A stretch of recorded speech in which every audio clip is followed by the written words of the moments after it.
So, hello guys, what's up? It's me again, Alicia nyo, at nagbabalik ulit para sa ating panibagong video. So, mga minamahal, nais ko lamang pong bigyan ng pagpupunyagi. Iko-congratulate natin. Walang iba, kundi itong si Yorme. O, sinong Yorme? E di si Sandoval, Mayor Jenny Sandoval, dahil yung kanyang pagiging epal, abay napansin na din po ng ombudsman, mga minamahal. So ngayon, ano yung eklabush? Ano yung ganap? Biruin nyo, nakakahiya to, mga minamahal. Oh. Biruin nyo, kinerer ba naman ni Mayor Jenny ang pagiging vlogger, tapos malalaman natin na tagilid pala yung issue sa basura doon sa Malabon. So basahin natin tong balitang to. Malabon Mayor, kinasuhan sa ombudsman sa 139 million. Basura skandal. Naku po, mga minamahal. Hindi pa, Diyos ko, yung major problem talaga ng isang lungsod, bukod sa, trabaho, kahirapan, is yung basura. Kasi sa basura, mga minamahal, nagkakaroon ng health problem, health issue, 'di ba? Yung mga taong malapit, malalapit diyan sa specific area kung saan man nakatambak yung mga basurang yan.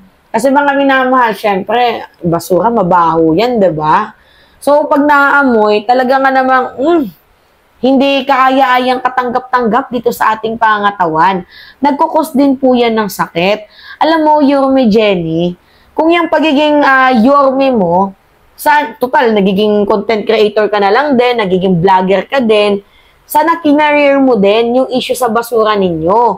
Para nang hindi kayo na-award ng ombudsman. 'Di ba? Sabi dito, sinampahan ng kasong graft sa Office of the Ombudsman si Malabon City Mayor Jenny Sandoval kaugnay ng 139 million kontrata sa basura mula sa pribadong kumpanya na hindi naman ginawa ang kanilang obligasyon.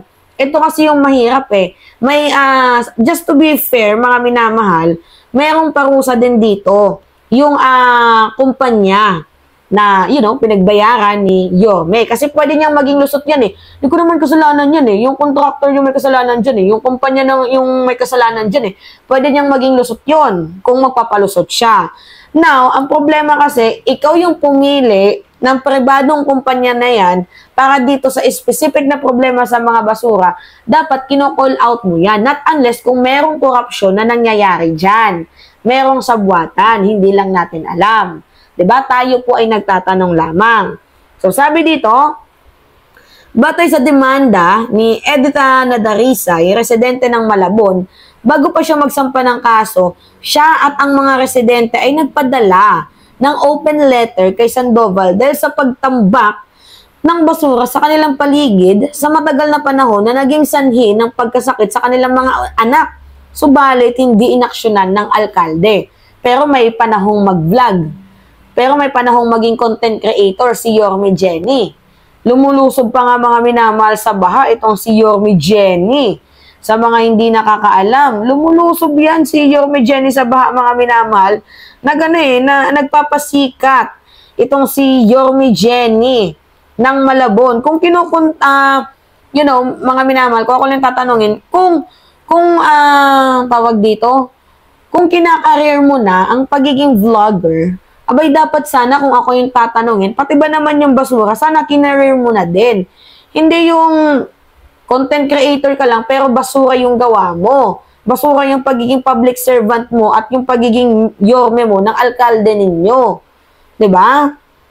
Sabi dito, sinabi pa ni Nadarisay at ng Alliance of Concerned Citizens of Santolan na naging pabaya ang garbage contractor ng alkalde sa Metro Waste Solid Management Group sa kanilang obligasyon dahil ang basura ay hindi naman hinakahakot kaya maraming bangaw sa kanilang komunidad at nagkakasakit ang mga bata at senior citizen. Kagaya nga nasabi ko sa inyo, mga minamahal, mayroong pananagutan dito yung garbage contractor ng kinuhang pribadong kumpanya ni Yorme Jenny.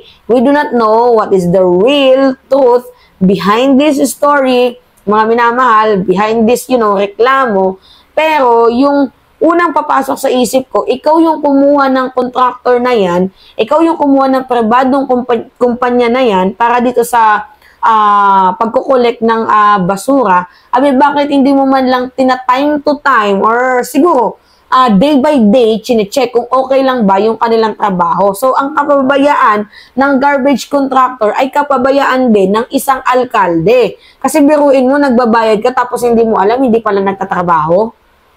Tama ba yun? So, wag ka na lang maging mayor kung ganyan lang din naman.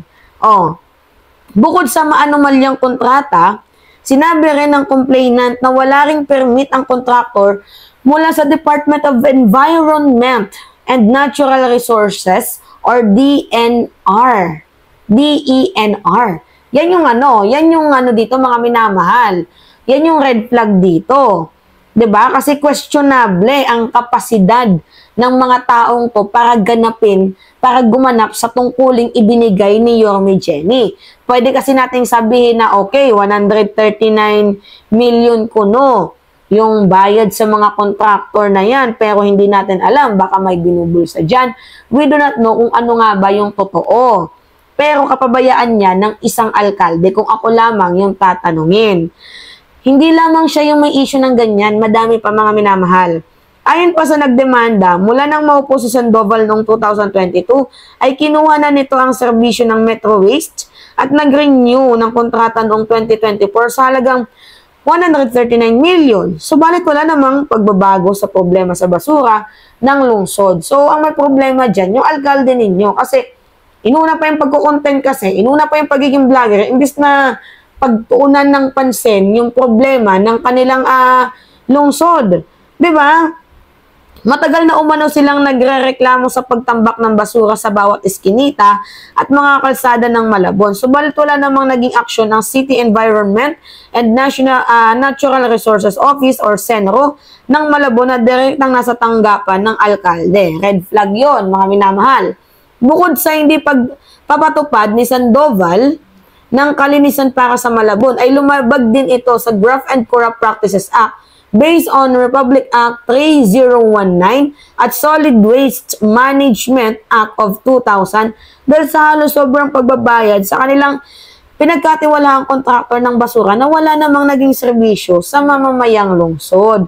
Ay nako, Yorme Jenny, red flag, nakakahiya to. Grabe. So kung ako yung tatanungin, deserve. Kung totoo man yung issue na to, deserve. Diba? And sana, hoping next time, yung mga taga-Malabon, bumoto ng hindi red flag. Diba na kumakandidato? Kasi imagine nyo, pati eskwelahan na non-partisan nagagamit. O, tingnan nyo, non-partisan, supposedly mga minamahal ang eskwelahan, pero bakit nagagamit sa mga ganitong klaseng bagay? Ano yung ganitong klaseng bagay? Yan, nakikita ninyo, nandyan yung pagmumukha niya, nakabalandra ang kanilang pagmumuka, kanilang mag-asawa. 'Di ba? So, dapat hindi ginagamit ang eskwelahan para sa pamumulitika kasi in the first place, non-partisan, mga minamahal. And pwede yung ma-disqualify sila dyan sa ginagawa nila yan. Oo, kung mayroong magkakaso. Kasi nasa Memorandum 47 yan ng DepEd na non-partisan, yung Department of Education at bawal gamitin ng mga politiko para mga minamahal na maging source nila ang eskwelahan para makakup up ng boto. Alright, yun lamang po. Anyway, it's me again, Alicia nyo, at nagbabalik muli para sa ating panibagong video. Ingat mga minamahal.